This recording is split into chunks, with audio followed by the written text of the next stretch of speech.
The words hit Irene Morgan like a slap across the face on a cold January morning. "That man who gave you his horse," Caleb Hurst said, standing in her doorway with his hat in his hands and his eyes carrying something she could not yet name, "is Nathan Barlow. And you need to know exactly who Nathan Barlow is before you spend another hour being grateful to him." She had been grateful. God help her, she had been more than grateful. She had stood in her yard 2 days ago watching a stranger walk away on foot, leading nothing, carrying nothing but a worn saddlebag, and the quiet dignity of a man who had just given away the most valuable thing he owned.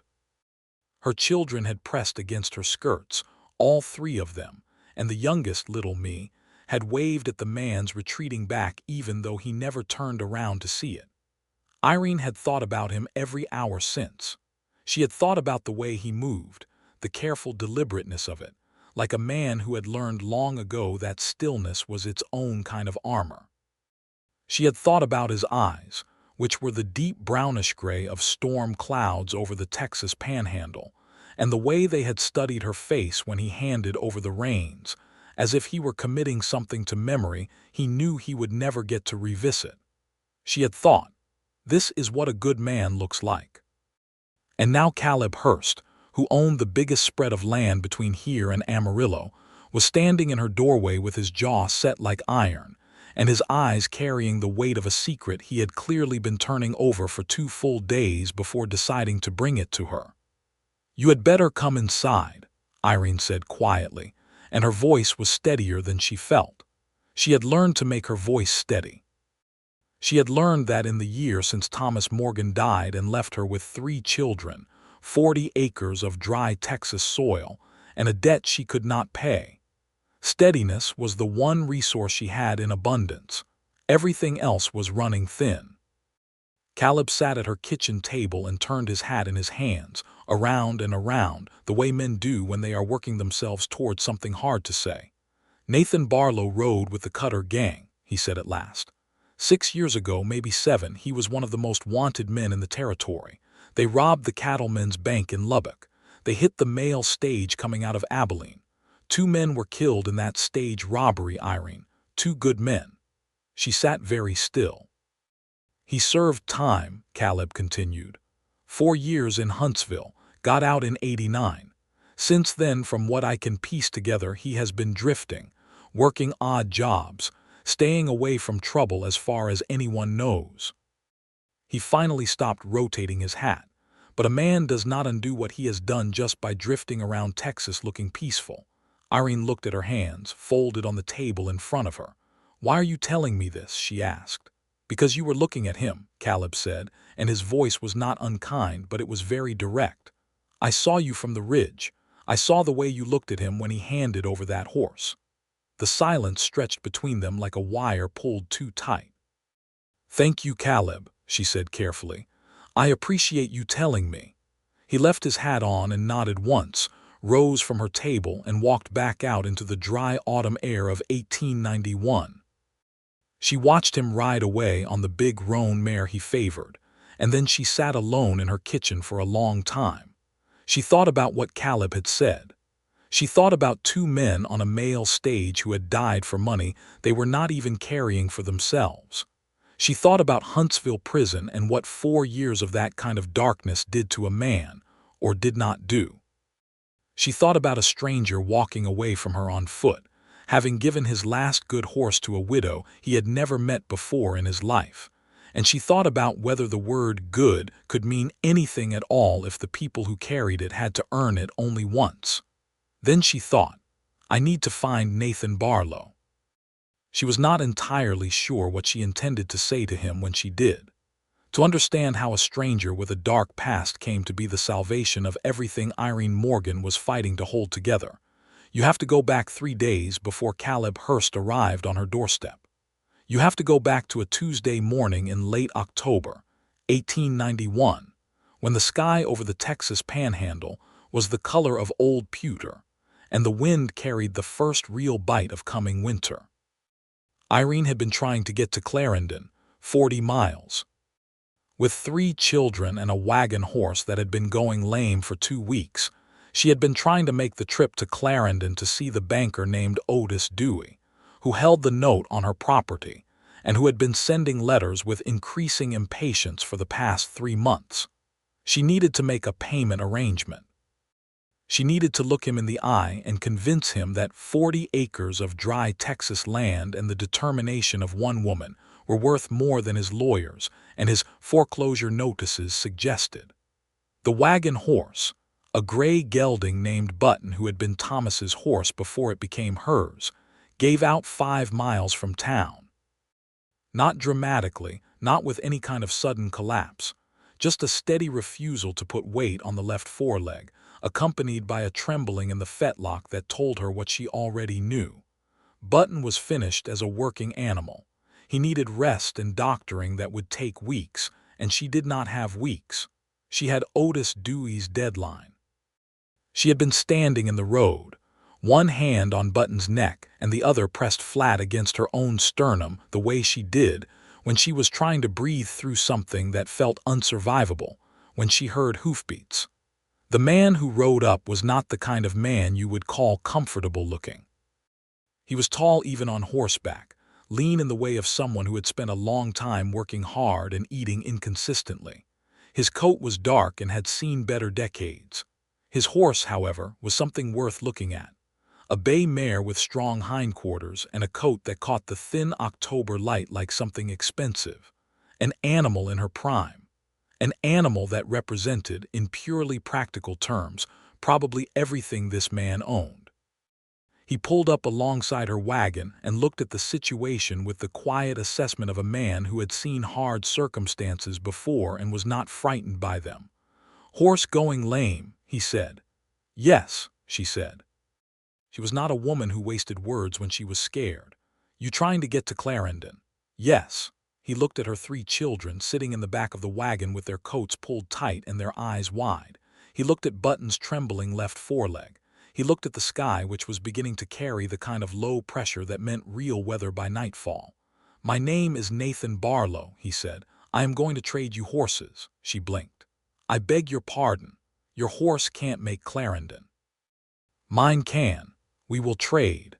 He was already dismounting, moving with that careful, deliberate economy of motion she would later spend so much time thinking about. "My mare's name is Duchess. She is well behaved. She will pull a wagon. She has done it before. Button there can rest on the road back to your property once you have your business settled." "I cannot trade you Button," Irene said. "He is lame. You would be getting nothing of value." Nathan Barlow looked at her steadily. "I know that." "Then you are not trading," she said slowly. "You are giving." Something moved across his face too fast for her to catch the name of it. "I am helping," he said. "There is a difference."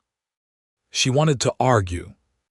Everything in her upbringing told her you did not accept charity from strangers, that accepting charity led to owing debts you could not repay, and that owing debts to men you did not know was a particular kind of danger for a woman alone in 1891. But her children were cold, and Button could not walk, and Otis Dewey's deadline was the day after tomorrow, and sometimes the world did not give you the luxury of pride. She accepted. He transferred the saddle and the rigging, spoke quietly to Duchess in a way that made the mare flatten her ears with what looked like resigned acceptance rather than fear, and then he stood by the side of the road and watched Irene Morgan drive away toward Clarendon with his best horse pulling her wagon. She looked back once. He was still standing there, one hand on Button's neck, watching her go. The meeting with Otis Dewey did not go well, but it went well enough.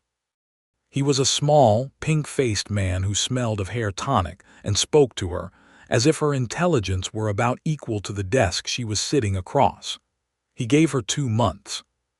2 months to make a substantial payment or face the machinery of the bank, which he described in terms that were clearly meant to frighten her. She drove home in the gathering dark with Duchess moving steady and sure under the traces, and her children asleep in the back of the wagon, and she thought about Nathan Barlow standing by the side of a Texas road with a lame horse he had not asked for, watching the animal that represented everything he owned disappear in a cloud of dust. She thought, who does something like that? She thought, what kind of man does something like that? The next morning she had her answer in the form of Caleb Hurst at her door. Clarendon, Texas in the autumn of 1891 was not a large town by any measurement. It had come up fast, the way Panhandle towns did, on the back of the cattle trade and the railroad, and it had the slightly provisional quality of a place that was not yet entirely sure it intended to stay. The main street had a general store, a land office, a hotel with a dining room, a church that doubled as a schoolhouse 3 days a week, and a saloon called the Dusty Spur that had ambitions of respectability it had not yet achieved. Nathan Barlow had been in Clarendon for 11 days when he saw Irene Morgan stranded on the road. He had come in on the strength of a rumor that there was fencing work available east of town, which there turned out not to be, at least not enough to justify staying. He had been sleeping in the hayloft above Dunmore's livery and taking his meals at the hotel dining room when he could afford it and skipping them when he could not. He had $23 to his name and Duchess, and the vague northward intention of reaching Kansas before winter, where he had heard there was steady work in the stockyards. He had been thinking, as he always did when he had too much time and too little occupation, about the 2 years he had ridden with the Cutter gang. He had been 22 years old when he fell in with them, which was old enough to know better and young enough to tell himself he did not. He had been broke and angry, and the world had seemed arranged specifically to prevent men like him from getting any foothold in it. The Cutter gang had offered a foothold, of a kind. He did not ride with them for ideology. He did not ride with them because he believed in what they were doing. He rode with them because he was hungry and alone, and because Roy Cutter had a way of making the things he wanted you to do sound reasonable until you were already doing them. The mail stage robbery had not been supposed to result in anyone being hurt. That was what Roy had said. No one gets hurt, it is just money, the company has insurance. Nathan had believed that because he had needed to believe it. When the 2 men on the stage reached for their weapons and Roy's men opened fire, Nathan had not fired his own gun. He had frozen, which was its own kind of moral failure but a different kind than the one that put 2 men in the ground. He had served 4 years in Huntsville because the judge took into account both his youth and the testimony that he had not fired. He had walked out in the spring of 1889 with the clothes on his back and a ferocious, bone-deep determination to become someone else. The problem with becoming someone else was that the world did not easily allow it. Everywhere he went, his past preceded him. Not always, not everywhere, but enough. Enough to cost him jobs. Enough to get him moved along by sheriffs who did not want his particular history in their jurisdictions. Enough to make staying in any one place longer than a few weeks feel dangerous. He had been in Clarendon 11 days, and he had already started getting the looks. The way the man at the general store watched his hands when he was at the counter. The way the livery owner had mentioned, seemingly casually, that he had heard from a man passing through that there was a fellow named Barlow in town who used to ride with Roy Cutter. So he had been planning to leave. He had been saddling Duchess at first light that Tuesday morning, intending to take the road north and put Clarendon behind him before the day was properly started. And then he had ridden out and found Irene Morgan standing in the road with her lame horse and her 3 children, and her hands pressed flat against her own chest like she was holding herself together by main force.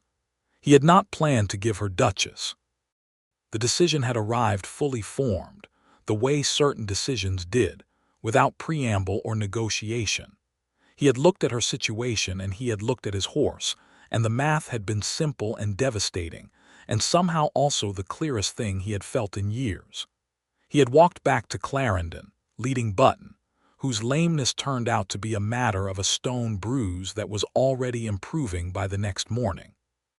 He had paid the livery owner 50 cents to stable Button for a week, which left him $17 and change, and he had sat in the hayloft and thought about a woman with dark hair and straight, proud shoulders, and 3 small children pressing against her skirts, and he had felt something loosen in his chest that had been knotted there for a very long time. He was 2 days out of Clarendon, walking north on the road to Amarillo and working out in his head how he might afford a horse in Kansas, when he heard hoofbeats behind him. He turned, half expecting trouble, the way men with his history always half expected trouble. What he saw instead was Duchess, still pulling the Morgan wagon, driven by Irene Morgan herself, her dark hair pinned neatly under a gray wool hat and her eyes fixed on him with an expression he could not quite read from this distance. She pulled up alongside him and stopped. "You left without collecting your horse," she said. "I left Button at Dunmore's," he said. "He is doing better, you can have him back." "I do not want Button," she said. "Button is my children's horse. I want you to take Duchess back." He looked at her for a long moment. She was a gift. "She was not a gift," Irene said with a precision that suggested she had been thinking about this particular distinction for some time. "A gift is something given freely with no obligation attached. What you did was solve a problem I was having at considerable cost to yourself, and I am not willing to carry that cost for you."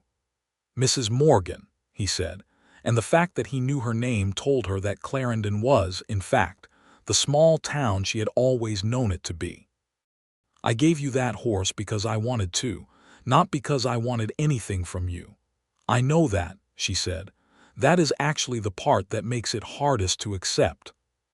He stood in the middle of the road and looked up at her on the wagon seat, and something shifted in the air between them, something that had nothing to do with horses or charity or the practical logistics of Clarendon's gossip network, and everything to do with two people looking at each other honestly for the first time. "There is something else," Irene said. "I have been told some things about you, about your past." His expression did not change exactly, but it became more careful, more contained. Like a man closing a window against weather. "Caleb Hurst," he said. "It was not a question. He came to my house," she said. "He told me about the Cutter gang. He told me about Huntsville." The silence between them was full of October wind and the distant sound of a hawk somewhere overhead. "Then you know," Nathan said. "I know what you did when you were 22 years old and what the law decided to do about it," Irene said. "I also know what you did 2 days ago when you were 30 years old, and when the law had nothing to do with it one way or the other." He met her eyes. "I also know," she continued, and her voice was careful in the way of someone navigating around something they are not yet ready to say plainly, "that Otis Dewey at the Clarendon Bank gave me 2 months to make a payment I do not have, and that 40 acres of Texas Panhandle soil will not produce that payment by themselves, and that my children need a different situation than the one they are currently in." She paused. "I am telling you this because I want to be honest with you, the way you were honest with me when you handed over those reins and I knew perfectly well you were giving, not trading." "What are you saying?" Nathan asked. "I am saying that my place needs work," she said. "Real work, more than I can do alone. I am saying that if you are willing to work, I can offer room and board and whatever wage I can manage, which will not be much at first but which will be honest." She held his gaze. "I am also saying that I am asking this knowing who you are and what you have done, and that those two things are not the same in my mind." He stood very still in the road for a long moment. "You have children," he said. "I do. People will talk." "People are already talking," she said, with a dry pragmatism that surprised a small, involuntary smile out of him. He looked north, toward the distant flat line of the horizon, toward Kansas and the stockyards and the anonymous labor he had been planning to lose himself in. Then he looked back at Irene Morgan on her wagon seat with her straight back and her honest eyes, and Duchess standing patient in the traces. "I will need to be straight with your children about who I am," he said at last. "I will not be a secret." "I would not ask you to be," Irene said. He took 3 steps toward the wagon and put his hand up, and she passed him Duchess's reins. He tied them to the back of the wagon and climbed up to the seat beside her, and she clicked her tongue at Button, who was in fine condition now and pulling from the front of the team, and they turned south toward the Morgan homestead, and neither of them spoke for a long time, but the silence was not uncomfortable. It was, Irene thought, the first silence in a year that did not feel like loneliness. The Morgan homestead sat on the western edge of 40 acres of land that had the potential to support a modest cattle operation, if modest was understood in the most generous possible sense. Thomas Morgan had been a man of ambition but limited practical knowledge, which was a combination the Texas Panhandle in 1890 one had very little patience for. He had died of a fever the previous November, leaving debts, a house that needed its roof repaired, a barn that was missing 3 boards on the south side, a half-finished fence line on the north pasture, and 3 children who were, in order of age, James, who was 8, Clara, who was 6, and me, who had just turned 4. James received Nathan's presence with the deep suspicion of a boy who has recently appointed himself man of the house, and is not entirely sure how he feels about having the appointment contested. Clara assessed him with the frank scientific interest of a child who finds everything equally fascinating. Me climbed up his leg on the first morning and demanded to know if he knew any stories, a request he met with such evident discomfort that Irene had to press her apron over her mouth to avoid laughing. He knew how to work. That was the first thing that became apparent. He was up before light every morning, and the work he did was not the approximate, get-it-done-quickly work of a man putting in time. It was the deliberate, careful work of someone who understood that things done poorly the first time had to be done again. He repaired the roof in 4 days. He finished the fence line on the north pasture.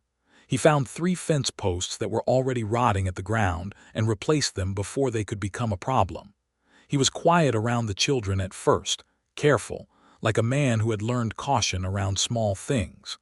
But James, who was 8 years old and deeply strategic, had decided early that the best way to assess Nathan Barlow was to ask him the hardest questions he could think of. "Did you ever shoot anybody?" James asked on the 3rd morning while they were mending the south wall of the barn. Nathan was quiet for a moment. "No," he said. "I was with men who did. I did not stop them, which is its own kind of wrong. But I never shot a man myself." James considered this. "Mother says you went to prison." "I did, 4 years. Was it bad?" "Yes."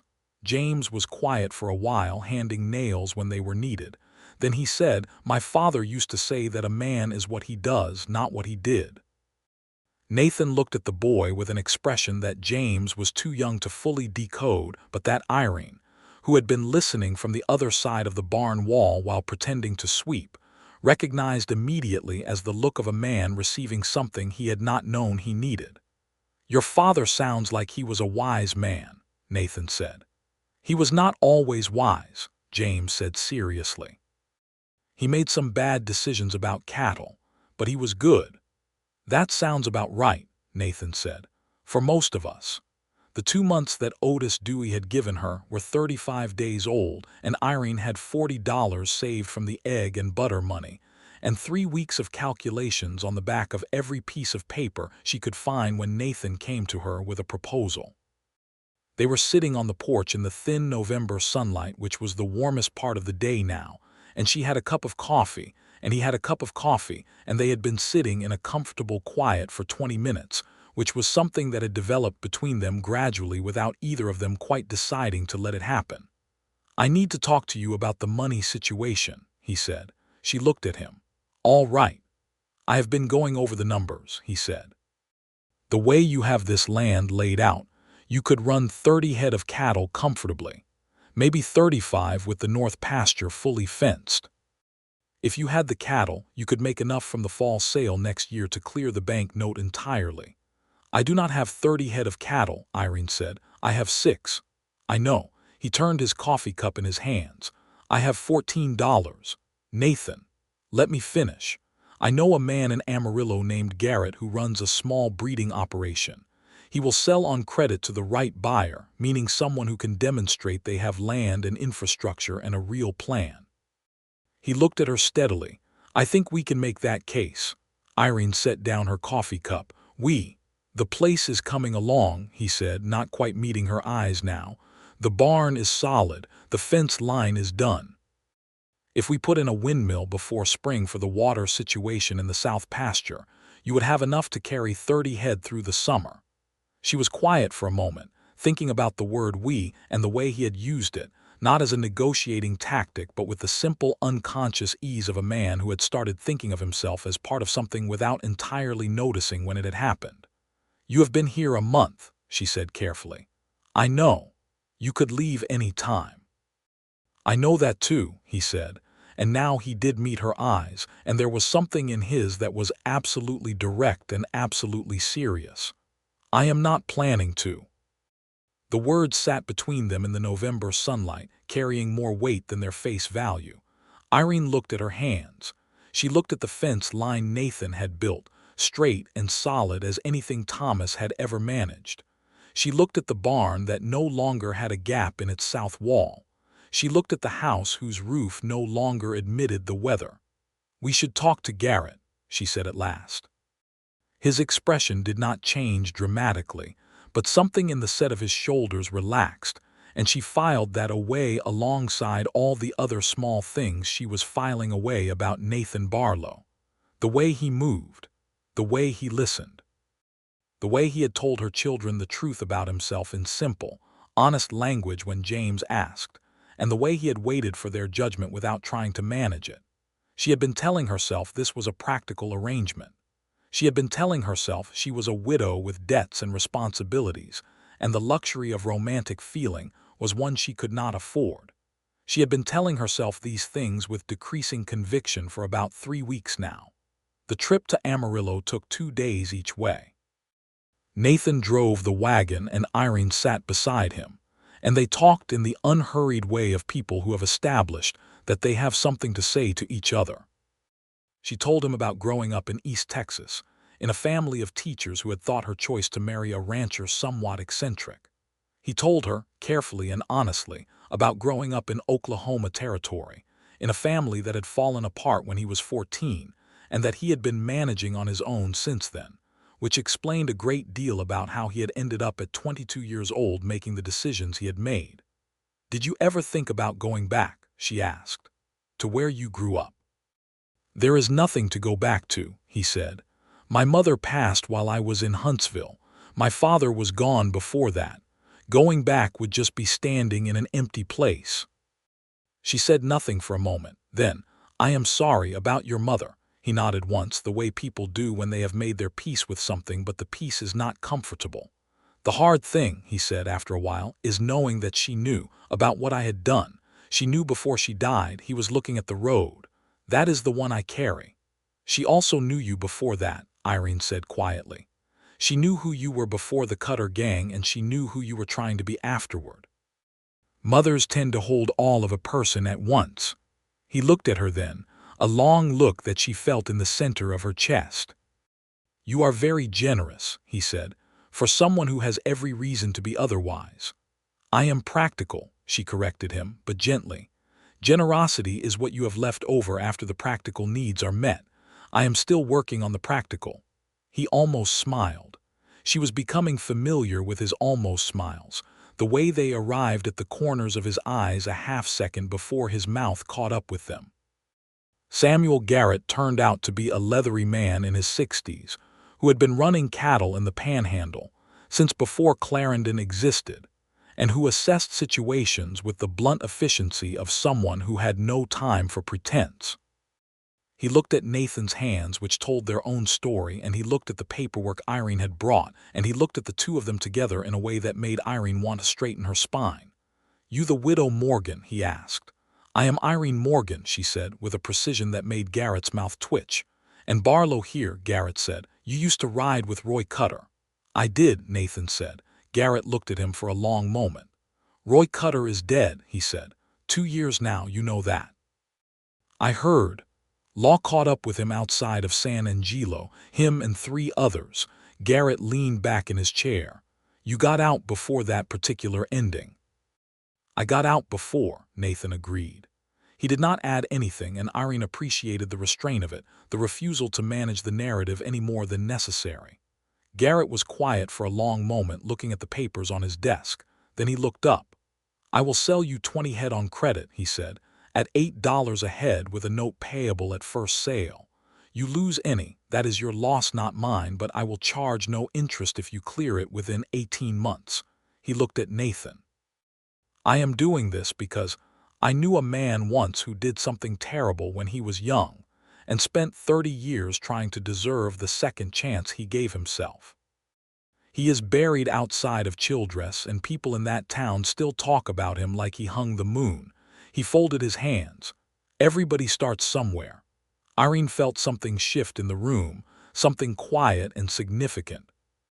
They drove back to the homestead with a promise of 20 head of cattle to be delivered within the week.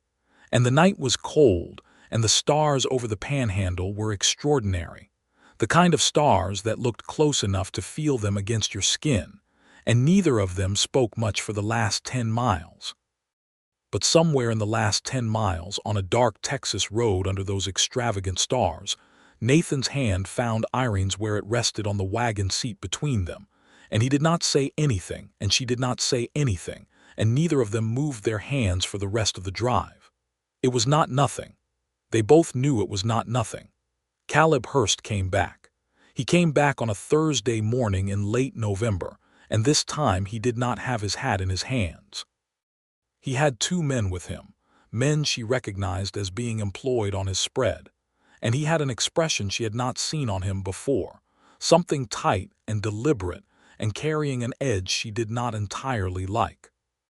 Nathan was in the north pasture when Caleb rode in, and Irene was at the clothesline, and she heard the hoofbeats and turned and read the situation in about 3 seconds. "Good morning, Caleb," she said, keeping her voice level. "Morning, Irene." His eyes went to the barn, to the fence line, to the evidence of work done and in progress. "I see Barlow is still here." "He is," she said. "I have been doing some thinking," Caleb said. He dismounted without being invited to, which she noted. "About your situation. The bank note, the place being too much for a woman alone." He pulled at his gloves finger by finger. "I would like to make you an offer, Irene, a proper offer. I would buy out your note with Dewey, clear the debt entirely, in exchange for a partnership on the land." She looked at him. "A partnership?" "A marriage partnership," Caleb said, and something about the way he said it, the flat directness of it, told her this was not a romantic declaration. It was a business proposal, and the business being proposed involved her land and his money and very little else of importance to either party. "I appreciate that, Caleb," she said carefully. "I need to think about it." "There is a condition on the offer," Caleb said. "Barlow leaves today." The clothesline moved gently in the November wind. "I see," she said. "He is a liability," Caleb said. "A man with his history, living on your property, is a liability for you and for your children. People in town are talking. The Reverend mentioned it to me specifically. And frankly, Irene, beyond the reputation concerns, the man is not safe. History like that does not just wash off." Irene set down the shirt she had been holding and looked at Caleb Hurst with the careful assessment of someone who has just discovered that a thing they thought was one shape is in fact another shape entirely. "You came to my door 3 weeks ago and told me about Nathan's past," she said slowly. "You presented it as concern for my welfare." "It was concern," Caleb said. "And now you are making an offer that requires him to leave," she said. "And I am wondering, Caleb, whether the first visit was actually about my welfare or whether it was about clearing the field." A dull red moved up Caleb's neck. "That is not a fair characterization." "I think it is a perfectly fair characterization," she said, and her voice was very calm. "I think you saw a man helping me and you decided that man was a problem for your own plans, and you tried to use his past to move him out of the way. And when that did not work, you came back with a more direct approach." "Irene, you should go, Caleb," she said. "Thank you for your offer, but no, not under those terms. Not under any terms that begin with someone I have chosen to trust being asked to leave." The dull red deepened. Caleb was not accustomed to being refused by women with bank notes hanging over their heads. "You are making a mistake," he said. "I make my own mistakes," she said simply. "I have been doing that since Thomas died, and I intend to keep doing it." He rode away, and his 2 men rode with him, And Irene stood at the clothesline with her heart beating faster than she wanted it to, and picked up the shirt she had put down and went back to the work. Nathan had come around the side of the barn sometime during the conversation. He had heard most of it. She knew this because when she looked up, he was standing about 20 yards away with a fence post over one shoulder and an expression that was doing something complicated. "You did not have to do that," he said. "Yes," she said, "I did." He set the fence post down and walked toward her slowly, and she watched him come with the composed stillness she had been developing like a skill, and when he stopped in front of her he was close enough that she could see the fine lines around his eyes that spoke of years spent squinting at wide-open horizons. "Irene," he said. "Nathan," she said, with a faint precision that made the almost smile appear. "I should tell you something," he said. "Then tell me." He was quiet for a moment, looking at a point just past her shoulder in the way he did when he was working toward words that did not come easily. "I came back from Huntsville convinced that the responsible thing, the right thing, was to stay away from situations where my past could hurt other people, to stay moving, to keep the damage limited to myself." He met her eyes. "I met you on a road 5 weeks ago, and I have been failing at that particular responsibility ever since." "I am sorry to have inconvenienced you," she said, with a dryness that was entirely deliberate. "You are not sorry at all," he said. "No," she agreed. "I am not." The November wind moved between them, carrying the smell of dry grass and coming cold, and something that was not quite the courage of a declaration, but was close to it built in the air between them, until he reached out and tucked a strand of hair that the wind had pulled loose back behind her ear, his fingers light and careful against her jaw, and she turned her face just slightly into the touch the way you do when something feels like warmth after a long cold. "I am not the same man I was," he said. "But I am not going to pretend that man does not exist. I know both of those things," she said. "I am not asking you to be different than you are. I am asking you to stay. Are you asking?" He said quietly, "Or telling?" "I have 3 children and a banknote and 20 head of cattle being delivered Thursday," she said. "I am a practical woman. I am asking." He took her hand in both of his, and they stood in the November light, and it was not a kiss or a declaration, but it was the kind of moment that closes one chapter and opens another, the kind that 2 people remember for the rest of their lives with the particular clarity of things that were absolutely true. December arrived with a cold snap that drove the temperature down to single digits 3 nights running, and made the work of maintaining the cattle a daily battle against the elements. Nathan built a windbreak shelter for the herd out of old lumber from the back of the barn, and banked the barn's south wall with straw bales, and Irene made soup that could be heated quickly, and kept the kitchen stove burning through the nights, and the children slept piled together in the warmest room. It was in the intimate, demanding work of keeping a household and a small cattle operation alive through a hard winter that whatever had been building between Nathan and Irene found its shape. It was not a dramatic shape.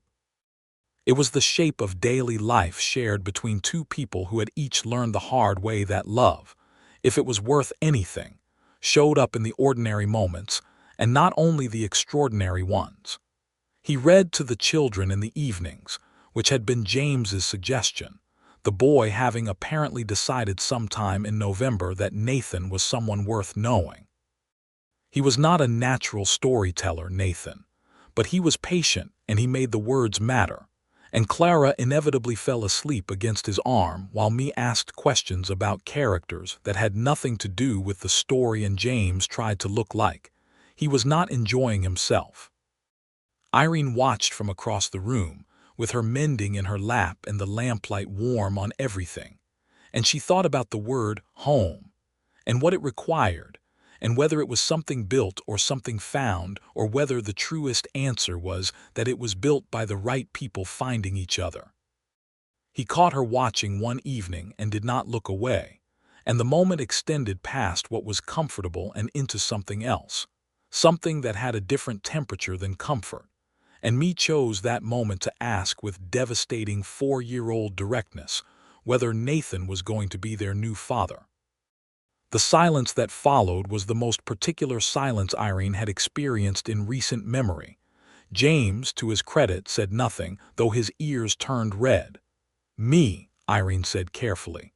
"Lucinda at school says her mama found a new father for them," Me said, with the unstoppable logic of the very young. "She says it is better than having no father." Nathan looked at Irene over the top of Me's head with an expression that contained, in some impossible compression, apology and question, and something warmer than either of those things. "That is a conversation for grown-ups," Irene said, with a firmness she did not entirely feel. But Me began.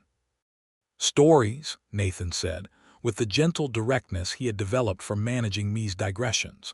"We were at the part where the scout reaches the canyon." Me accepted this with the mercurial flexibility of 4-year-olds and redirected her attention to the story. James went back to his studied nonchalance. Clara slept through all of it. Irene looked at her mending for a while without actually seeing it. Later, when the children were in bed and the house was quiet, Nathan was at the kitchen table going over the livestock numbers in the small notebook he kept for the purpose, and Irene poured 2 cups of coffee without asking and set one in front of him and sat down across the table. "Me is 4 years old," she said. "She does not understand what she is asking." "I know," he said, "but she is not wrong," Irene said carefully, "that it is a question." He closed the notebook and wrapped both hands around his coffee cup and looked at her with that directness that she had come to rely on, the quality in him that did not look away from the difficult thing. "I need you to understand something," he said. "When I look at this place and these children and you, I do not see a situation I have landed in. I see something I would choose every single day if I were given the choice." Her heart was doing something irregular. "But I also know," he said, "that I am a man with a criminal record and no property and nothing to offer you except work and whatever I am worth as a person, which is a question that probably only you can answer." "Nathan," she said, "I am trying to be honest." "You are always honest," she said. "I know. It is one of the things She stopped. He looked at her. "One of the things," she said very quietly, "that I love about you." The words sat between them in the lamplight like something alive. He reached across the table and took her hand, and she turned her hand over so their palms were together, and they sat like that for a long time without saying anything, because sometimes everything that needs to be said finds its way through the skin. The Christmas season in the Panhandle was a lean and practical affair. Irene had saved a small amount separately from the cattle fund, strictly for the children. She had ordered from the Sears and Roebuck catalog in October a wooden toy train for James, a doll for Clara, a set of blocks for me, and these had arrived in a parcel in early December that she had hidden under her bed with the ruthless efficiency of a woman who had learned to protect what mattered. Nathan disappeared for 2 days the week before Christmas, which he explained beforehand as an errand to Amarillo, but which he declined to explain further. He came back on the 2nd day with a saddle. Not a new saddle, but a very good one, cleaned and repaired and reshaped, clearly the work of a skilled craftsman, and clearly intended for someone just slightly too young to use it to its full advantage yet. He put it in the barn without saying anything to anyone, and Irene found it and stood looking at it for a moment, thinking about what it said about a man who calculated the future growth of an 8-year-old boy and invested accordingly. She went to find Nathan, who was at the water pump, and she said nothing at all, but she put her arms around him from behind and pressed her cheek against the back of his shoulder, and he went very still, and then one of his hands covered hers where they were folded against his chest. "Merry Christmas," he said quietly. "Merry Christmas," she said, into the back of his coat. James discovered the saddle Christmas morning, and his face did the thing children's faces do when they receive exactly the right thing, the collapse of practiced nonchalance into something luminous and young and genuine.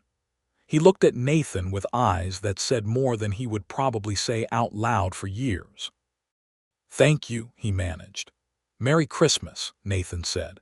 His voice was not entirely steady. Me, who was wearing her new coat that Irene had made from a remnant piece of good wool she had been saving, put her hand in Nathan's and announced that he was her family now and that she had decided. Nobody argued with this particular declaration. It did not seem wise.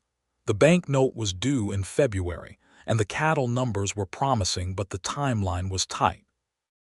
Irene and Nathan had gone over it from every angle, and the reality was that even with the 20 head from Garrett and Irene's 6 original cattle, the spring sale was too late. They needed income before then. Nathan solved it the way he solved most problems, by thinking about it quietly for several days and then presenting a solution that seemed obvious only after the fact. "The hotel in Clarendon," he said. "They are taking beef from a supplier in Amarillo. I talked to the owner. He pays 70 cents more per pound than the sale price because he needs it fresh and local. If we sell him 3 steers before the February deadline, we have the payment." Irene calculated it in her head. "That would leave us 17 head. 17 head in the spring sale," Nathan said, "which I think is enough. Barely." "Barely is better than nothing," Irene said. "Generally," he agreed, "they sold the steers." Marcus Holt at the hotel took them without complaint and paid promptly, and Irene walked into Otis Dewey's office in the first week of February with the payment in cash, and set it on his desk with a deliberate composure that she maintained until she was back in the street, at which point she put one hand against the side of the building and breathed for a moment. She had bought them another 4 months.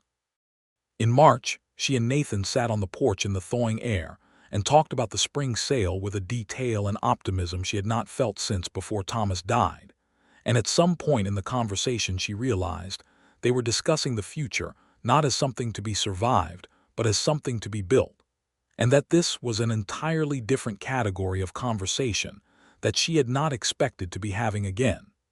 It was the first time she had specifically thought of the future as belonging to both of them.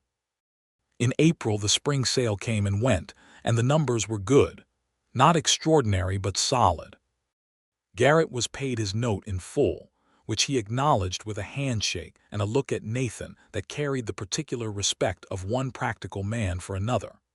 Otis Dewey received a payment that put the bank note within reach of being cleared by autumn.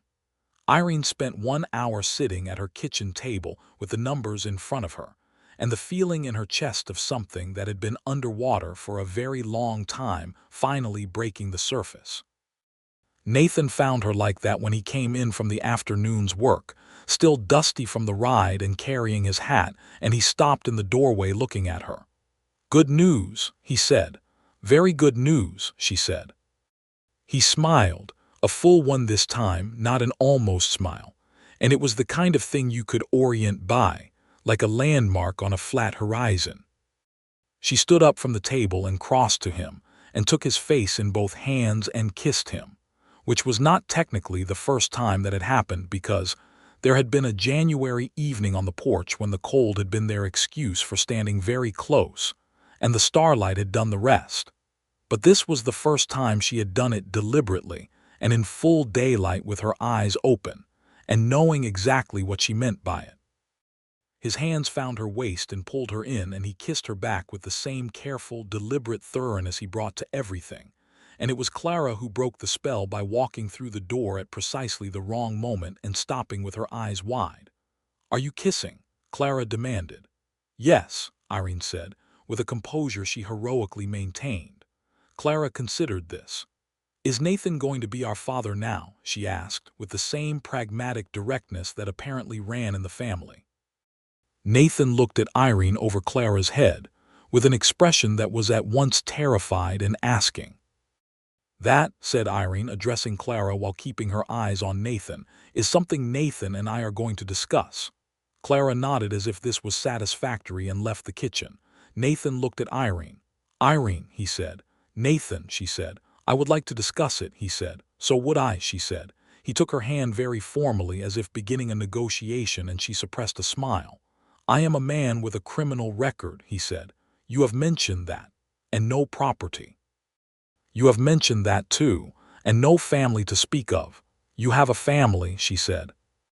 "It is small, and it has 2 girls and a boy who is starting to look at horses the way his father looked at cattle, and it needs a man who understands what it is to start over and build something honest. "That is a very specific qualification," she said, "and you are the only applicant." The look on his face in that moment was the most unguarded she had ever seen it, stripped of all the careful containment and the watchfulness, something younger and less defended.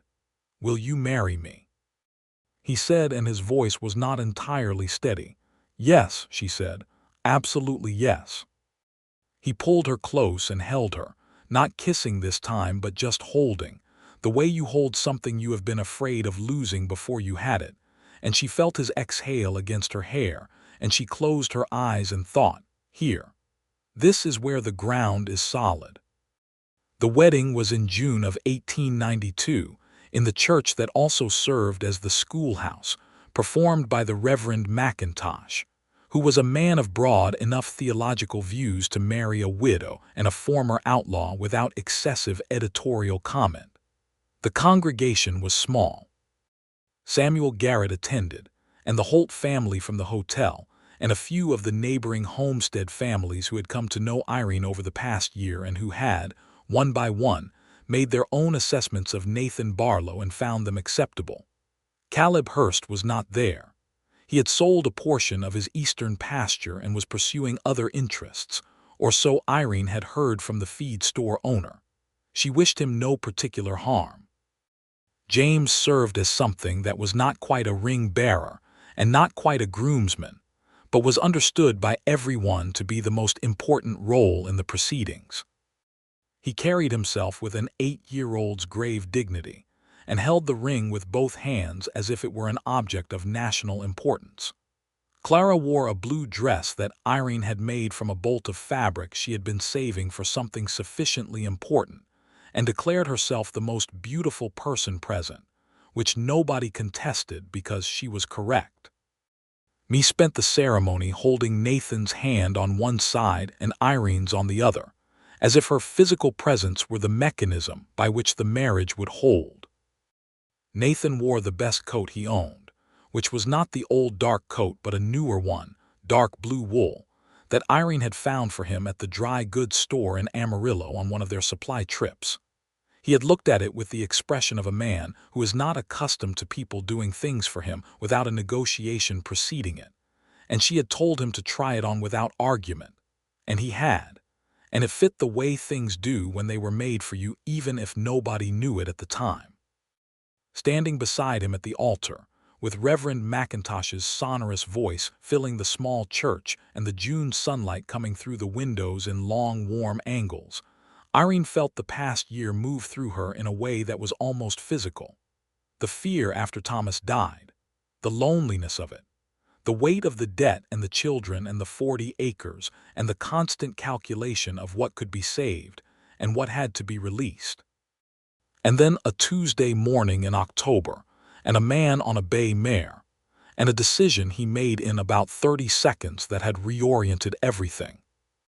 She looked at Nathan beside her, and he was looking at her, and his eyes were doing what eyes do when a person is standing in a moment that is more than they expected from life, a kind of overwhelmed sincerity that people usually try to hide and that he, characteristically, made no attempt to conceal. She took his hand. He took hers. "I do," they both said at the right times to the right questions. The banknote was cleared in full by October of 1892, which Irene celebrated by burning Otis Dewey's final receipt in the kitchen stove, and telling no one except Nathan, who was appropriately ceremonious about the occasion. The spring of 1893 brought good weather and good grass, and the cattle herd expanded to 42 head. Nathan hired on a part-time hand, a young man named Pete Dawson from a homestead to the east that had not survived the winter, and Pete turned out to be a capable worker who treated Nathan with the straightforward respect of someone who had been told his boss's history and had decided that history was less interesting than the present reality. James turned 9 and then 10, and Duchess, who had been reacquired from a neighboring farmer who had bought her from a man who had bought her from a man, which was the way horses traveled in the Panhandle, was now officially James's horse, and he treated her with the focused devotion of a boy who has found his particular calling. Nathan taught him everything he knew about horses, which was considerable, and James absorbed it with the intensity of the truly interested. Clara wanted to go to school in Clarendon and was doing so 3 days a week on the supply wagon, and had opinions about mathematics and literature that she expressed at every opportunity whether or not the opportunity had requested them. She was going to be something, Irene thought, watching her. What exactly was not yet clear, but it was going to be significant. Me, at 5 and then 6, was developing an interest in the cattle that expressed itself as a desire to name every single one of them, which created a nomenclature situation that Pete Dawson found intensely confusing, and that Nathan navigated with the diplomatic skill of a man who had learned that in conflicts between a determined small child and the requirements of practical livestock management, the child generally prevailed. In the autumn of 1893, Irene told Nathan that they were expecting a child. He went very still in the way he did when something landed that was bigger than ordinary, and she watched him process it with the patience she had developed for witnessing his particular way of receiving large feelings, which was to let them pass through slowly rather than managing them quickly. Then he pulled her against him and held her with both arms and said nothing for a long moment, and she felt the quality of it, the specific way he held her, and she thought, he is going to be extraordinary at this. He has already been extraordinary at this, with children who are not biologically his, and this one will be no different. Are you all right? She asked, which was a different kind of question than the obvious one. Yes, he said into her hair, more than all right. The baby came in the spring of 1894, in the second week of April, when the Panhandle was doing its tentative, determined thing with wildflowers and new grass. It was a boy. They named him William Thomas Barlow, the Thomas for Irene's first husband, which Nathan had suggested himself, which was the kind of thing that told you everything you needed to know about the man. William Thomas Barlow was a large, loud, extremely opinionated baby who had strong feelings about most things, and was entirely willing to share them at any hour of the day or night. James, at 10, regarded his new brother with the fascinated wariness of someone encountering a natural phenomenon. Clara, at 8, immediately assumed responsibility for the baby's developmental schedule in a way that left very little room for other parties' input. Me, at 6, simply climbed up beside whoever was holding the baby and placed her small hand very gently on his head and said, "He is ours now." "He is ours," Irene agreed. Nathan, holding his son for the first time, said nothing at all for several minutes. His face did not need words. It was doing everything words would have done and more. There were still hard things. The West did not stop being hard because you had found your footing in it. A drought year in 1895 took a third of the cattle and required hard decisions and long nights at the kitchen table with the notebook and the numbers. Nathan and Irene made those decisions together, without performance and without blame, with the practical problem-solving of a partnership that had been tested enough times to trust itself. There were still people who knew Nathan's history and made their feelings about it known, in the careful, social way of small Western towns that understood both the necessity of second chances and the persistent human appetite for calibrating who deserved them. Nathan met this with a consistency that was more effective than any argument. He showed up to the community barn raising when Harvey Luckner's barn burned. He helped Pete Dawson's family through a rough winter. He donated 2 steers to the church's charity drive without being asked. He did not explain himself or apologize or seek approval. He simply continued to be who he had decided to be. Reverend McIntosh said in a sermon once, without naming anyone, that a man's character was not the worst thing he had ever done, but the aggregate of all his choices across the whole of his life, weighted toward the present. The whole congregation seemed to understand who this sermon was specifically for, and Nathan sat in the pew between Irene and James and looked straight ahead with a slight tightening around his eyes that told Irene he was moved, even if he would never say so in exactly those words. She found his hand in the pew and held it, and he held hers back, and that was enough. In the summer of 1895, something happened that Irene had not expected, and that changed the nature of Nathan's past in a specific and public way. A man named Arthur Bowen came through Clarendon. Arthur Bowen was a journalist from Dallas who was writing a book about the Cutter Gang, a proper historical account intended for publication.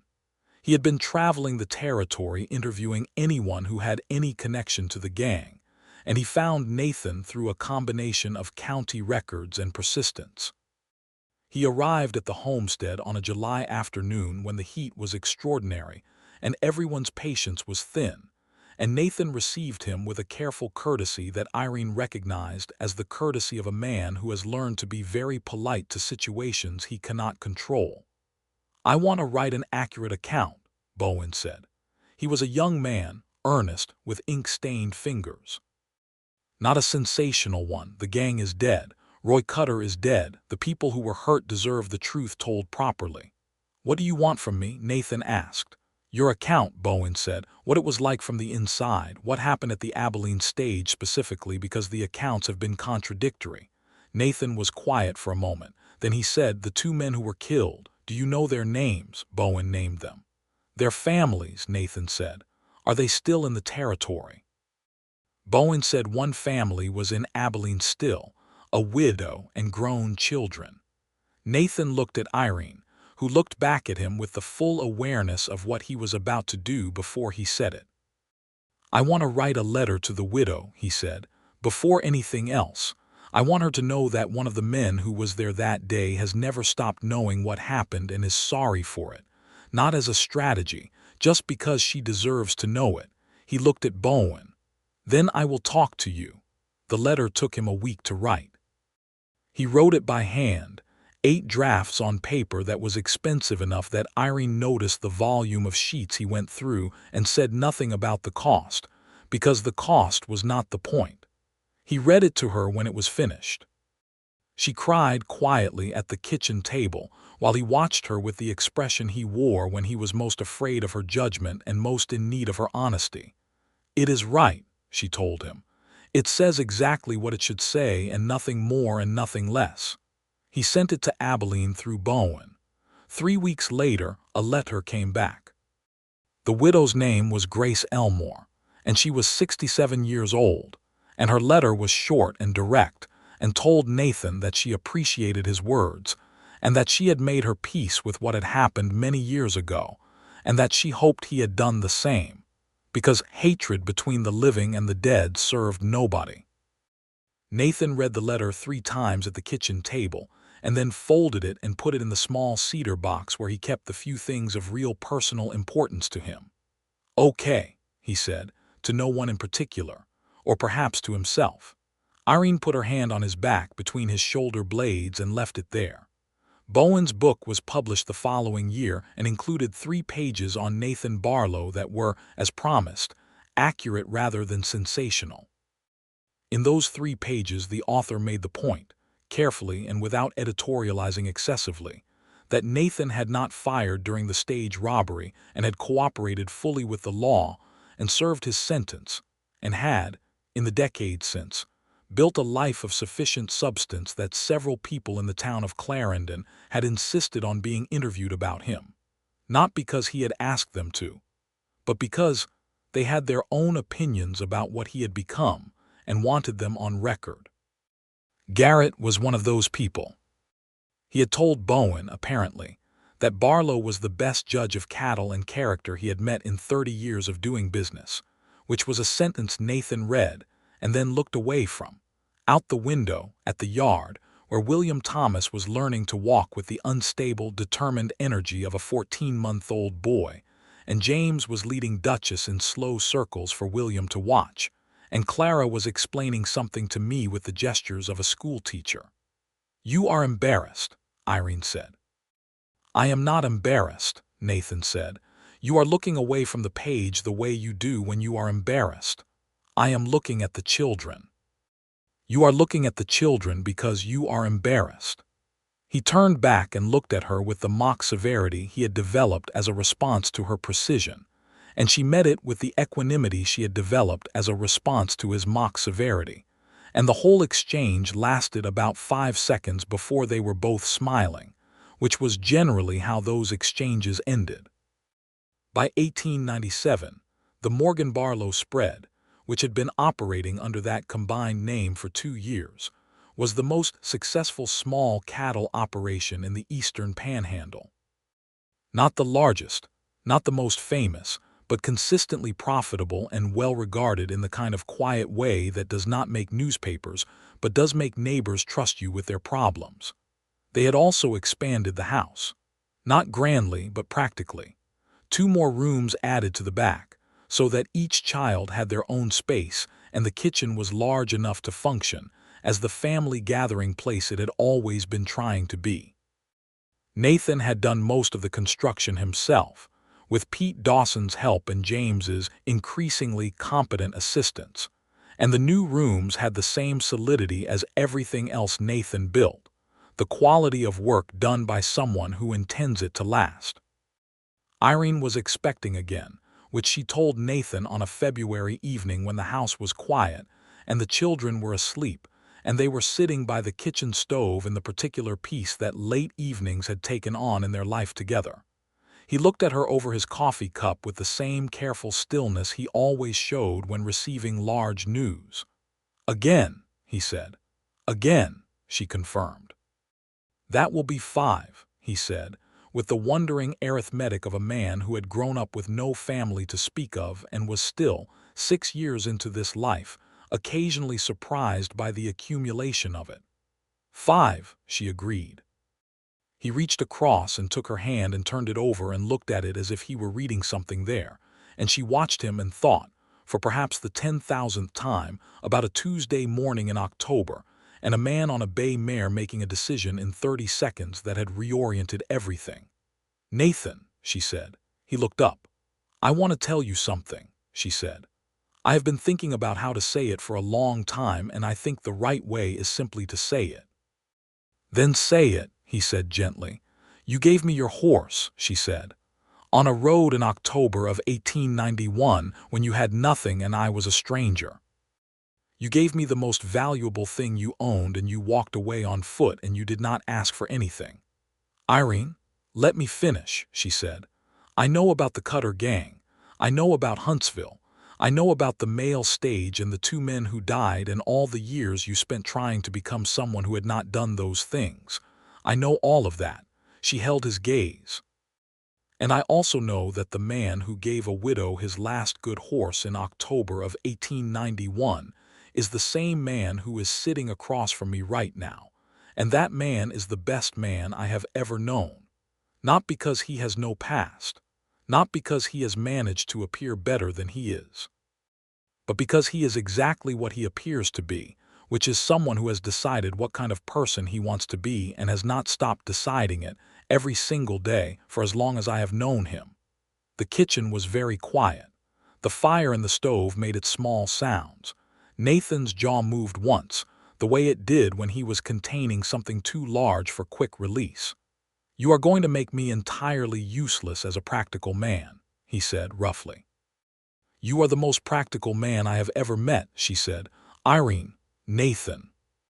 He stood up and came around the table, and she rose to meet him, and he held her with both arms in the particular way he had, the way that said she was not going anywhere and neither was he, and she pressed her face against his chest and felt his heart under her cheek, steady and present. "I love you," he said into her hair. "I know," she said. "I love you too. I have for a long time." "Since when?" he asked, the question of a man who has been wanting to ask it for years and has finally arrived at the right moment. She thought about it honestly. "Since the first time I saw you sit down with James and tell him the truth about yourself without managing it," she said. "He is 8 years old, and you gave him the truth without softening it, and then you waited for his verdict. That is not a thing most men would do. That is not a thing most people can do." He was quiet for a moment. "What is your verdict?" he asked. She leaned back enough to look at him, at the face she had come to know as well as any landscape, every line and angle of it, the gray in his hair at the temples that had come in over the past couple of years, the steadiness in his eyes that had never once wavered since the day she had driven up behind him on a North Texas road and told him she wanted him back. "My verdict," she said, "is that you are exactly who you have been working to be, and that I am the most fortunate woman in the Texas Panhandle, and that the child we are going to have in September is lucky beyond any calculation to have you as their father." He pressed his forehead against hers and closed his eyes, and she felt the tension go out of him completely, the way a tightly held thing releases when it finally trusts the ground it is being set down on. "William Thomas is going to be insufferable about the new baby," he said after a moment. She laughed, and the sound of it filled the kitchen and the house around them, the house they had built together out of repaired boards and cleared debt and honest work, and a love that had started with a man handing over his reins on an October road, and had grown into something that now had rooms and fences and cattle and 4 children and a 5th on the way, and the specific, undramatic, absolutely irreplaceable quality of a life that was genuinely good. "He absolutely is," she said. "Clara will manage him." "Clara manages everyone," Nathan said. "She learned it from someone," Irene said pointedly. The almost smile appeared, then the full one. The baby came in September, as predicted, a girl this time, round and determined, who arrived in the world with the decisive energy of someone who knew exactly what they were about. They named her Ruth Ellie Barlow, the Ellie from Irene's mother whose given name was Eleanor, and Ruth turned out to have her father's gray eyes and her mother's straight-backed composure from what seemed like the first week of her life. William Thomas, who was 3, was indeed insufferable about her, but in the way of a small boy who was so fascinated by the new person that he could not stop talking about her, which Clara managed with a combination of authority and bribery that would have impressed a small-town politician. James, who was 14 by then and operating Duchess with the confidence of a boy becoming a young man, held Ruth the first evening with the grave care of an oldest sibling who understands the weight of the responsibility and finds it acceptable. "She is all right," he told Nathan seriously. "High praise," Nathan said. "She has your eyes," James said. Nathan looked at the boy who was not his son by blood and who was his son in every other possible way, and the complicated, rich fullness of that particular feeling was something he had learned not to try to compress into language. He just said, "She is going to be trouble." "They all are," James said, with the world-weary wisdom of a 14-year-old who had grown up with Clara and me and was now facing a second generation of sisters. Nathan put his arm around James's shoulders and they stood looking at the baby in Irene's arms, and Irene looked at them both over Ruth's downy head, and the lamplight was warm on all of them. And outside, the Texas Panhandle was vast and star-filled, and the cattle were bedded down, and the fence lines were solid, and the house was full. Years later, when the children were grown and the grandchildren were beginning to appear, and the Morgan Barlow spread was understood in the county to be a fixture, James told the story at a family supper. He told it the way he always told it, with the specific fidelity of a man who had been a witness to something important and wanted the record to be accurate. He told about a Tuesday morning in October, 1891, a woman with a lame horse and 3 small children, a stranger on a bay mare who had nothing and gave what he had without being asked, because the math of a person's need was bigger than the math of his own. He told about Caleb Hurst coming to the door. He told about Nathan walking north on the road and Irene going after him. He told about a man at a kitchen table telling an 8-year-old boy the truth about himself without softening it and waiting for the verdict. What was the verdict? James's own eldest son asked, who was 9 and liked stories to have clear conclusions. "What do you think?" James said, gesturing at the table around them. 4 children grown and their spouses and 7 grandchildren and Nathan and Irene at the head of the table, older now, gray now, but the same in all the ways that were not about age. The boy looked at the table. He looked at the people around it. He calculated the arithmetic of it, years and generations, and the accumulated weight of a life built by two people who had started in October with a horse on a Texas road. "Good," the boy said. "Very good," James agreed. At the head of the table, Nathan reached over and covered Irene's hand with his, the way he had since that night on a wagon seat under Panhandle stars, and she turned her hand over so their palms were together, the way she always did, and neither of them said anything because the table full of people was all the words that had ever needed saying. The ground was solid. The house was standing. The work they had done was good. That was enough. It was, in every way that mattered, everything.